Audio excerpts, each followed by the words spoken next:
Bem-vindos a mais uma aula. Hoje vou trabalhar com vocês a desigualdade do comércio internacional, fazendo uma retrospectiva na história sobre o desenvolvimento do sistema capitalista e também o desenvolvimento no processo de globalização da economia, que ao mesmo tempo que dinamiza o fluxo de capitais nos mercados, passa também a concentrar recursos em determinados mercados, o que provoca uma disparidade, uma desigualdade cada vez mais acentuada entre nações ricas e nações pobres. Veja só, o desenvolvimento do capitalismo. O capitalismo passou a ser dominante no mundo ocidental a partir do século XVI. Ocorreu um processo de transição do sistema econômico anterior, que era o feudalismo, né? E nesse sistema feudal não acontecia ascensão social.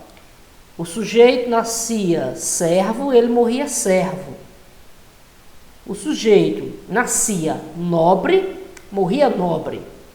Não existia uma modificação na condição social da pessoa. O capitalismo, ele vem surgir, justamente como eu mencionei para vocês, com a desorganização do sistema feudal e principalmente com o desenvolvimento da prática do comércio. Então essa prática do comércio, ela era feita justamente por pessoas que de início não tinham posses, não eram nobres e passavam a tentar sobreviver justamente levando produtos de um local para outro e tentando ganhar dinheiro com isso. O que aconteceu é que o sistema feudal ele foi colapsando e o capitalismo foi cada vez mais ganhando força no mundo ocidental. E a partir da Europa, né, ele se disseminou para o resto do mundo. O capitalismo ele foi evoluindo de forma gradativa ao longo de séculos e ao ponto de ser constatada essas fases no sistema capitalista. O capitalismo comercial, que foi ali entre os séculos XVI, né, ao século XVIII, o capitalismo industrial, que vai ser justamente o capitalismo que vai se desenvolver durante as revoluções industriais, principalmente século XVIII e meados do século XIX, o capitalismo financeiro, que vai se desenvolver do fim do século XIX, né? E até início ali, passando, né, de meados do século XX, década de 60 do século XX, década de 70. E o capitalismo informacional é justamente esse capitalismo que nós vivenciamos, esse capitalismo dinâmico, em que as economias estão integradas através de um processo de informação. Tudo passa por um processo de informação. Veja só, aqui eu trago um mapa, né, das grandes navegações, que foi o primeiro grande modelo de globalização na história, que justamente a partir desse processo o mundo inteiro passa a ser conhecido, né? Existem historiadores que atribuem também que a expansão romana durante o Império era uma globalização, e era também. Mas só que eu falo aqui numa globalização em proporções mundiais, certo? E aí as grandes navegações permitiram isso, a integração, né, de todas as partes do mundo, né, em um processo econômico. Nós vamos ver que essa integração vai gerar também uma disparidade entre colônia e metrópoles, né? Veja só, a evolução com essa primeira fase aqui, que eu cito aqui para vocês, das grandes navegações, se estabelece a primeira divisão internacional do trabalho. Passa a existir uma classificação no espaço mundial entre nações que se tornaram metrópoles e nações que se tornaram colônias. Veja aqui, então aqui é a primeira divisão internacional do trabalho, que acontece durante o capitalismo comercial. Justamente, então aqui você vai ter, de um lado, colônias, como era o caso do Brasil, do outro, metrópoles, como era a nossa metrópole, era Portugal. E da metrópole vinham produtos manufaturados, produtos que tinham passado por uma transformação no processo de manufatura, certo?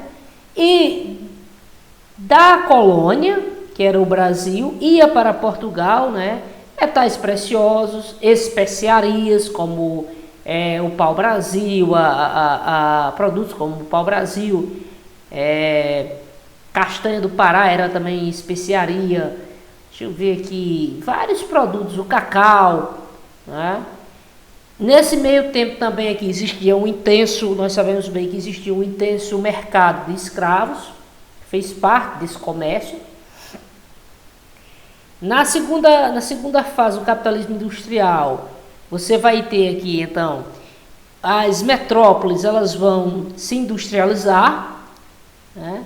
Vão se industrializar, e de lá continuam vindo produtos industrializados, né? Essas indústrias concentraram-se na Europa, principalmente Inglaterra, França, Alemanha, e nós, como colônias, algumas colônias já tinham se tornado também independentes, mas entraram numa classificação de países que tinham uma relação comercial desfavorável e economicamente eram dependentes.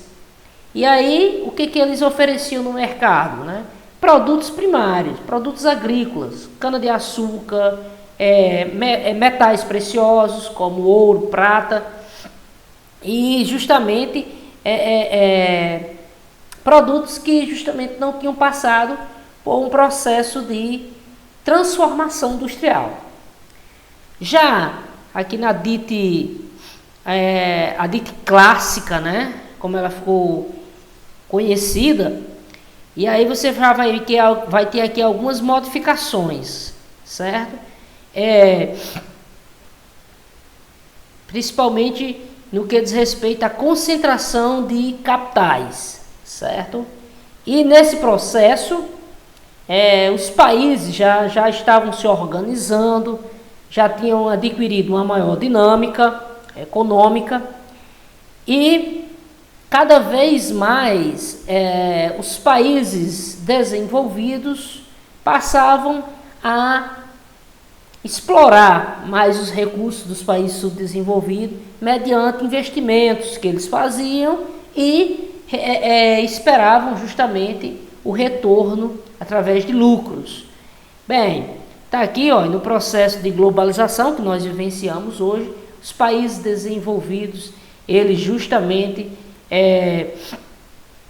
vendem para os países subdesenvolvidos, porém industrializados, como é o caso do Brasil, tecnologias, produtos industrializados, cedem também tecnologia, né, para utilizarmos, e em troca nós enviamos para ele, continua naquela situação, produtos primários, já vendemos também produtos industrializados, porque temos em nossos territórios indústrias e juros de empréstimos e também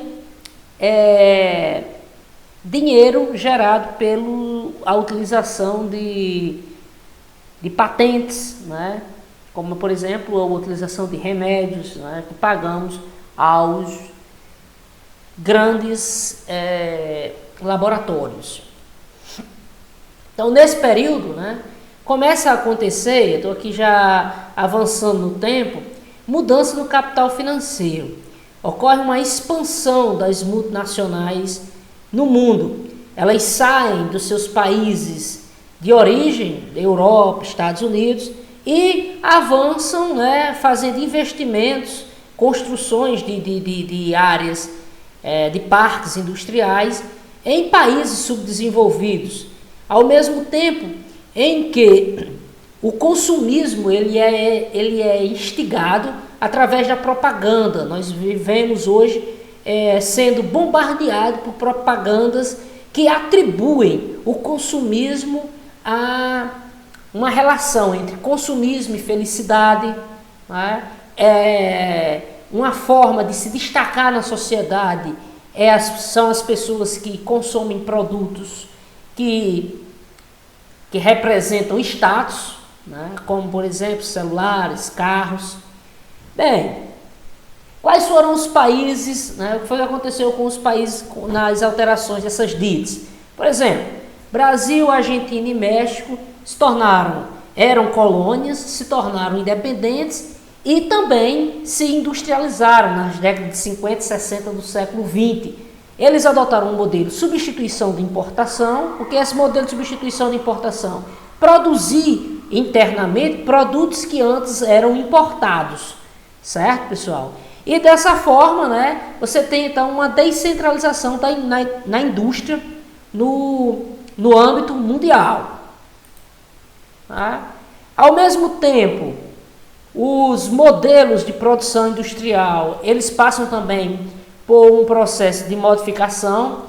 O Fordismo, que era o modelo utilizado anteriormente, foi substituído pelo Toyotismo, que é um modelo nipônico, né, de produção de mercadorias, que visa justamente a flexibilização das produções, da fabricação de produtos, certo? Então, é uma produção adequada à demanda, então não tem um grande estoque de produtos, justamente ele analisa o mercado e produz de acordo com o que é pedido pelo mercado, assim não tem crise de superprodução, redução de estoques, como eu já antecipei para vocês, diversificação nos produtos da fábrica, os produtos se adequam justamente à necessidade do consumidor. Os carros, por exemplo, você pode ver o carro, existem carros que se adaptam justamente à capacidade financeira do consumidor. Você tem no mesmo carro vários opcionais, né, que eles são chamados. A automação, que ocorre justamente no processo de robotização da produção, e mão de obra qualificada. Bem, além dos países substituição de importações, existem também os países que se industrializaram e se tornaram plataformas de exportação. Nesse caso aqui, o Japão foi muito atuante, investindo pesado em países como Coreia do Sul, Singapura, Taiwan e Hong Kong. Se tornaram até como tigres asiáticos, ficaram conhecidos. E esses tigres asiáticos hoje são vistos no mundo como modelos de tecnologia, modelos de organização financeira e dominam grande parte das exportações no mundo. Tá? Bem, avançando aqui, certo? Alguns países começaram a ganhar também muita importância, foram os chamados BRICS, né? Brasil, Rússia, Índia, China, África do Sul, né? que se tornaram no mercado mundial cada vez mais importante, porque eles têm uma grande população, um mercado consumidor e um crescimento econômico, são conhecidos como mercados emergentes. Beleza, pessoal? Essa foi a nossa aula.